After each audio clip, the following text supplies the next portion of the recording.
올해 2월 러시아에서 북한 석탄 3천여 톤을 싣고 포항에 입항한 혐의로 토구 국적의 선박 DN 5505호를 현재 선박을 압류하고 조사 중인데, 이 선박의 최종 구매자는 이사라고 합니다.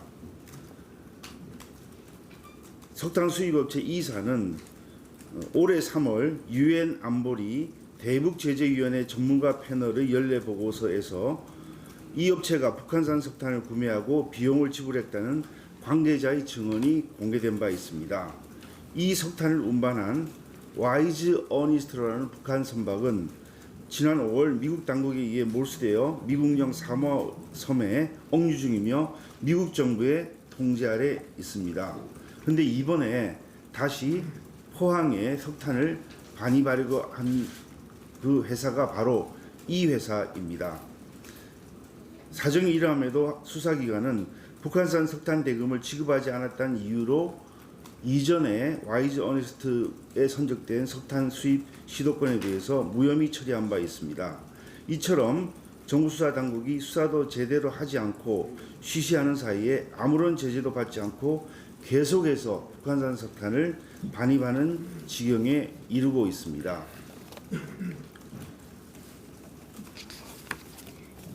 북한산 석탄을 운반했던 선박들이 우리나라에도 계속해서 입항을 하고 있고 또 일본에도 입항을 하고 있다는 그런 보도가 있습니다.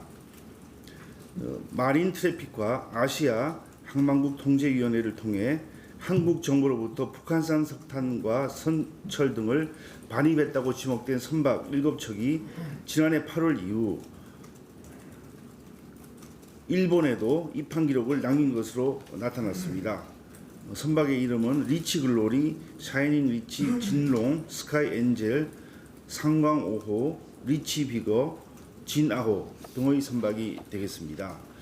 근데 어제 16일 국가정보원은 이 같은 내용을 국회 정보위원회 수석 의원들에게 전달한 바 있고, 특히 국정원은 이들 선박들의 결의 위반 내용을 일본 측에 전달했는데도 일본이 적절한 조치를 취하지 않고 국내법 미비를 이유로 입출항을 허용하고 있다며 이 같은 대응은 미온적이고 소극적이라고 밝힌 것으로 전해지고 있습니다. 그러나 이 북한산 석탄 반입 논란에 휩싸였던 이들 선박 중 일부는 한국을 여전히 출입하고 있는 것으로 나타나고 있습니다. 구체적으로 리치버거호는 지난해 8월부터 현재까지 13차례 한국 포항과 여수, 부산 등에 입항하였습니다. 그리고 이 리치버거호는 지난 8일부터 인천대교 바다 인근 바다에 머무르고 있는 상태입니다. 또 상광 5호는 올해 2월, 4월, 5월 중 총 3차례 평택, 여수, 포항을 드나들었던 것으로 나타났습니다. 국정원에서 일본 측에 전달했는데 일본이 적절한 조치를 취하지 않고 있다고 말하기 전에 이들 선박 중 일부가 아직도 우리나라 항구에 입출항하고 있는 점에 대해서는 어떻게 설명을 하겠습니까?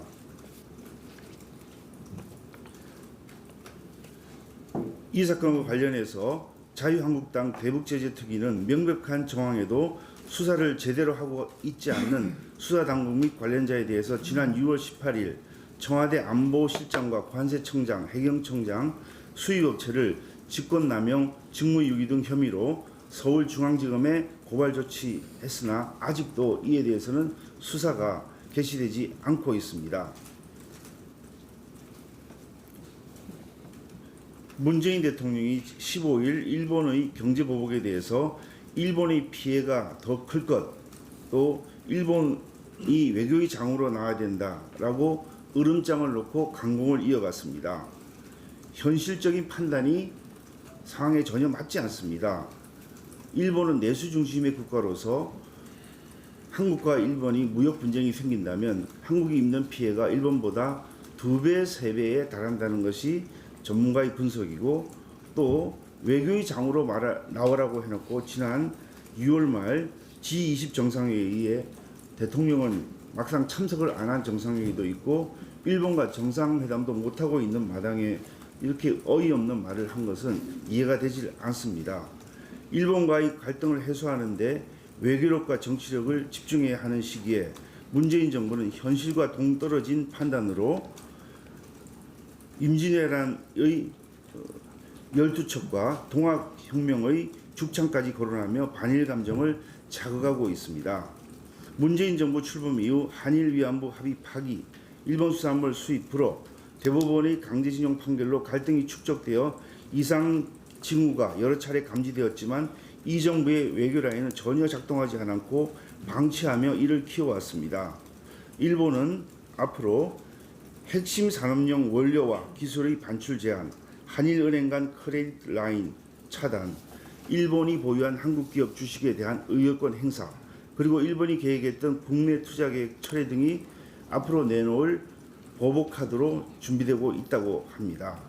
국민들에게 애국심을 호소하려 했다면 일본의 경제 보복 조치에 대한 현실적 대안을 제시해야 마땅합니다. 가뜩이나 소득 주도 성장의 폐해와 혹독한 경제난으로 고통받고 있는 국민들이 일본의 경제 보복 조치로 설상가상의 어려움을 겪게 되었는데 해결책은 고사하고 반일 감정을 부추기는 것이 온당한 처사인지 묻고 싶습니다. 이상입니다. 예.